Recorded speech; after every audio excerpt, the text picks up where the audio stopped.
Hey, what you reading for? Hey, what's up YouTube? Michael here, coming to you from Riga, Latvia, because that's a choice that I made. Pedro Pascal is an actor. He is also a book lover. And on social media, he has praised a few books, and 5 at least. And we're going to take a look at these 5 books that he's praised. And I like doing these celebrity book recommendations because it gives me the opportunity to talk about books I normally wouldn't talk about on this channel otherwise. It should be fun. Now, I've had a different experience with these books than Pedro Pascal has, obviously. And so I'm going to also go off on some random personal anecdotes about what was going on in my life when I read these books and how I reacted to them. Also, Pedro Pascal is a Chilean-American. However, none of the 5 books he recommends are from a Chilean author. So when we get finished looking at his book recommendations, I am going to recommend a book from a Chilean author.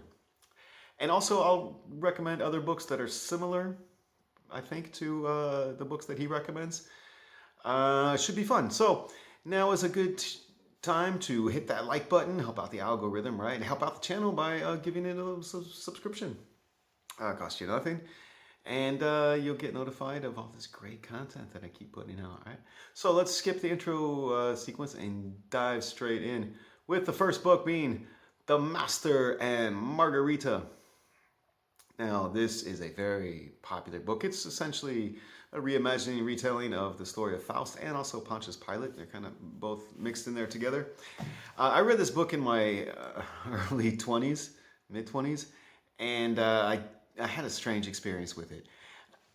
It was given to me by a friend who said, "Oh, this is the best book I've read in a long time. You're going to love it." And usually when this friend gives me books, plays more often than books, but whatever he would give me, I would read and I would end up loving it. So I had high expectations going into this book, but I didn't really react that well to it, if I'm being honest.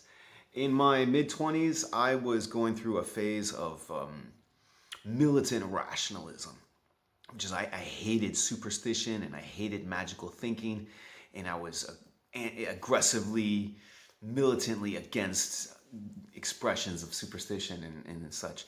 I still don't like magical thinking or superstition, but I'm a little bit more relaxed now. And at that time, I did not have any space in my head for magical realism. That's how anti-magical thinking I was. I've relaxed a bit since then. I realize now, as a more mature adult, I realize that the two are not related. Magical thinking and magical realism are not related. But at that time, I did not react that well to this book. I did enjoy the scene where the guy gets decapitated by the tram. That was nice. I also liked the scene where they're at the theater and the money disappears. That was a good scene. I had a strange experience when I was reading this book. I would carry the book around with me so I could read it on the metro, at the park, or wherever. In fact, I was in the metro waiting for the train, and I had the book, I was reading it, and somebody came up to me and said, "Oh, Master and Margarita, that's my favorite book of all time," which was great. You know, I had just started the book, so that's a positive endorsement. Also a little strange for a book to elicit a stranger to talk to me on the metro. Strangers talking to me on the metro is generally not something I want, but it was a positive, you know, encouragement. A little bit later that week, I went to the dentist, and I had the book with me. And when I went into the dentist appointment, I brought the book with me. And the dentist, she said, "Oh, Master and Margarita, that's my favorite book of all time." And she was very enthusiastic, an enthusiastic endorsement of it. And then she proceeded to inflict on me intense pain. But she did it with a smile, so that was nice. And then a few weeks later, maybe the next week, I flew to the United States and was reading the book on the plane, almost finished with it, and I arrive at the airport and I go through passport control, and the immigration agent, he says, "You're going to go into that room over there and see my colleague." So I go into this large, like, immigration holding room, which was filled with like Middle Eastern or Indian families with lots of luggage. and they all looked like they had been there waiting for a long time. Like there's a lot of unhappy faces, unhappy people in that room, probably after a long flight. Like me, it was a long flight. So I'm nervous. I don't know why they didn't let me into the country immediately. So I just take a seat and wait. Maybe 20 minutes later, a half hour later, this very old, very small woman, she just gets up and she just starts shouting in German,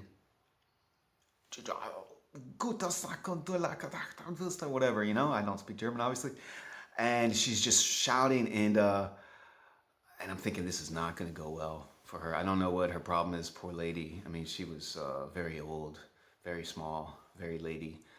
I was feeling bad for her, I was nervous. And then this big immigration agent, like super tall, broad shoulders, looked like a linebacker, right? He approaches her, and this is happening right in front of me. Not that right in front of me, close by. And I'm getting nervous. This is not going to go well. And the immigration agent, he leans in to get down close to her, and he says to her in a soft, calm voice, and what appeared to me to be perfect German. He's like, Guten Schlagen, Sticken, Schlagen, Guten Stecken, right? And the lady just calmed down, and then she went back to her seat, and the immigration agent went back to his post behind the glass or whatever it was, behind the counter. I was not expecting that reaction at all. It was very impressive. About 13 minutes later, finally they call me up to go up to the counter and explain my situation. And there were maybe 4 or 5 agents working there. And I was called to the agent, the big linebacker-looking guy with the soft voice and the excellent German. He was the agent I was going to talk to. So I was thinking, oh, this is good. This is going to be a good experience. And I have the book, Master and Margarita, with me. So I go up to the counter, I put the book down, and before he talks to me about my immigration status or whatever, he just says, oh, Master and Margarita, oh, I love that book. I've read it several times. And I was thinking, oh, great. Are you going to let me into the country? We have the same taste in books. Eventually, they did let me into the country, and they, without explaining what the problem was. I guess that's just something they do. This was decades ago, by the way. So whenever I think of Master and Margarita, I think of those hours I spent in that immigration holding room at the Detroit airport, and the massive immigration agent with the soft voice and the kind words and the German skills. Next up, we have 100 Years of Solitude by Gabriel Garcia Marquez. Cien años de soledad. The brilliant, best-selling landmark novel that chronicles the irreconcilable conflict between the desire for solitude and the need for love. Now, this is another book that I read in my early 20s. At that time, I had just returned to France after living in New York City for a few years. And when I came back to France, the thing I missed about New York City was speaking Spanish. New York is filled with Spanish speakers, and I enjoyed it. And when I came back to France, I had South American friends in Paris too, but they all spoke French so well that it just made no point to speak Spanish. So I didn't have that opportunity to speak Spanish. I kind of missed it. So that's when I went through a phase where I was just reading a lot of Spanish books, or a lot of books in Spanish. And when I go to the bookshop, Gabriel Garcia Marquez, very famous author, and his books would be on display, so I would pick them up. And the first 2 books I read were his narrative nonfiction books. The story of the shipwrecked sailor, which is a survivalist tale, which I really, really liked. I love survivalist tales where he's just on a boat drifting through the Caribbean and hoping he hits land before he dies.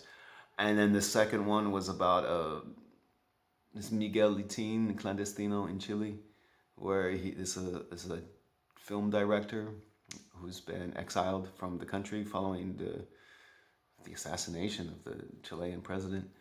And then he sneaks back in the country to revisit his home. So narrative nonfiction, it was very easy to read. These books were very easy to read, very accessible. It was exactly what I wanted. For me, I was just looking to explore the Spanish language. So I did not know much about Gabriel Garcia Marquez. That's what I knew of him, that narrative nonfiction. So then I picked up 100 Years of Solitude. I did not know that he has a reputation of also being magical realist author. So 100 Years of Solitude was a big surprise for me. Very different than the other two books I had experienced from him. It's very slow. Not much is going on. It's all about creating a mood, studying a mood. It was not what I was looking for at that time, not what I was expecting. So I didn't get on with that book very well. I think decades later now, I think I could be interested in that.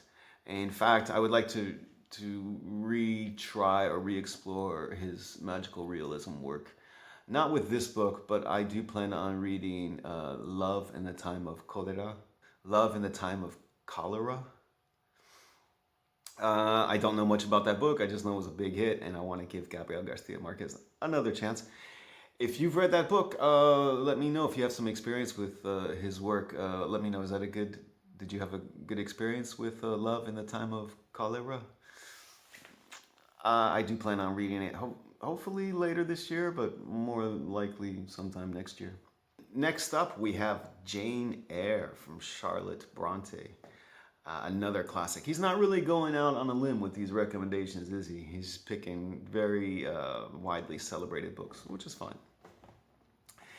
Jane Eyre is Charlotte Bronte tells the story of orphaned Jane Eyre who grows up in the home of her heartless aunt, enduring loneliness and cruelty. A novel of intense power and intrigue, Jane Eyre dazzled readers with its passionate depiction of a woman's search for equality and freedom. I have not read this book. I have heard many, many good things about it. It is mid-19th century British literature, which is a tough sell on me. Mid-19th century French literature, okay, I'm on board for that. Mid-20th century, late 20th century, 21st century British literature, I'm on board for that. Mid-19th century British literature, I don't know. Tough sell for me. But it's a very popular book. People love it. It's probably a classic for a reason. When it comes to a woman's search for equality and freedom, I gravitate towards Emma Donohue's writing, actually. And the historical fiction, we have The Sealed Letter or The Wonder. And also her plays. Her plays are just fantastic. Ladies and Gentlemen being my favorite. I don't know if it's comparable to Jane Eyre. But according to the description, a woman's search for equality and freedom. Yeah, that sounds like a good description of a lot of Emma Donohue's work too.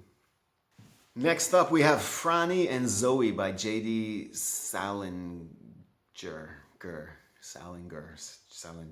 J.D. Salinger. Doesn't sound right. Frannie and Zoe. This was originally written as two stories published sequentially in the New Yorker magazine, and then it was later put out as a standalone novel or novella. I do not have much experience with J.D. Salinger.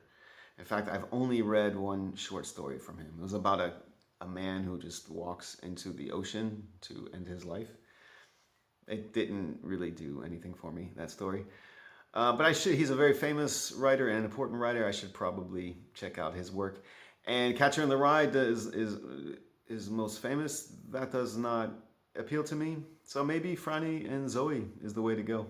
Frannie and Zoe are siblings. They're very different people with different perspectives. And this book explores these two different perspectives and this dynamic between siblings. When it comes to the dynamic between siblings, written by a great author, I am currently reading one, which is Commonwealth by Anne Patchett. This is about siblings, and it's from a great author. I'm halfway through this right now, and it has yet to really hit me. We'll see if the second half sticks the landing, as it were. Subscribe to the channel to find out. find out what I think of Commonwealth. And lastly, of the 5 books that Pedro Pascal recommends, or that he had a great experience with, comes Another Country by James Baldwin. This is a book that I reacted very badly to. I gave it 1 star. And I'm in the minority. This is a celebrated book. I am at a loss to explain why, but it is. From one of the most important American novelists of the 20th century, a novel of sexual, racial, political, artistic passions set in Greenwich Village, Harlem, and France. The section of France is like 5 pages, so it's really Harlem and Greenwich Village. Stunning for its emotional intensity and haunting sensuality, this book depicts men and women, blacks and whites, stripped of their masks of gender and race by love and hatred at the most elemental and sublime. I would say it's exactly the opposite. They're not stripped of their masks. They have masks imposed on them. And just really 2. 1 mask for all white people and 1 mask for all black people. I reacted very badly to this book, and I tend to react this way to a lot of books, American books that deal with racial conflicts in America. They often are extremely reductionist in their approach. It's like all white people are this way, all black people are that way. That's never going to work on me. I need nuance. This book did not give me any nuance at all. So I'm in the minority. You can see here on Goodreads, it has over 32,000 ratings with an aggregate star rating of 4.30, which is very high. So I'm in the minority, but yeah, I gave it 1 star. And I can't even recommend a book that is similar to it because I'm not sure what I was supposed to get out of it. Hated everybody in the book. I hated the narrator. I hated the worldview that it was expressing. I would say, you know, if race relations in the United States, anything with more subtlety or more nuance, The Secret Life of Bees. Anything by Toni Morrison, I would recommend, especially her debut, The Bluest Eye. But if you're familiar with this book, let me know in the comment section what you got out of it. Hopefully you got something more out of it than I did. Also, if you've read other James Baldwin books, can you compare Other Country to his other works? Because this is the only experience I've had with this author, was Another Country. It was such a bad experience that I don't want to have another one, but maybe that's not fair. Maybe this book is the outlier. Maybe I would get on better with Giovanni's Room or his other important works. And I'll end this video by recommending a book from a Chilean author, and that book is El Anfitrión by Jorge Edwards. Jorge Edwards was a novelist. He wrote 10 novels, but more so than a novelist, he's probably better known as a diplomat. He was the Chilean ambassador to Paris for many years, and he was also served as the Chilean Minister of Culture for a while. And I read El Anfitrión, which is also magical realism, but for some reason I reacted much better to that book than I did the other magical realism books I was reading at that time. This is a Chilean man who's in exile in East Germany, and he's visited by this magical man with this magical helicopter who takes him from West Germany, and he flies him over the wall, over the border he takes him from East Germany, takes him over the wall into the West Berlin. And what's great about this book is that we're dealing with loneliness. This is a homesickness. This is a man who misses his country, but his country has just gone through this overthrow of their government, right? And so he can't go back to the country. He feels sad because he's missed that. And also he's kind of cut off from the Western world because he's in East Berlin. And he just feels another layer of isolation. So this magical being kind of brings him into into West Berlin, and things don't go as he would expect. And what is so good about this book is even though we're dealing with some political charged ideas. There's no preaching involved. This is more a personal exploration of being isolated. And I got on very well with this book. Unfortunately, despite the popularity of Jorge Edwards and despite his years as a diplomat, his books have never been translated into any language. Not English, not French, none. But if you do read in Spanish, and especially if you like the Master and the Margarita, or you like magical realism, I think El Anfitrión is one of the best examples of magical realism that I've experienced. There you have it, 5 books recommended by Pedro Pascal and a few recommended by someone who is not Pedro Pascal. So do you have any experience with these books or these authors I talked about in this video? I always look forward to connecting with you in the comment section. Thank you for watching. Thank you for liking and subscribing.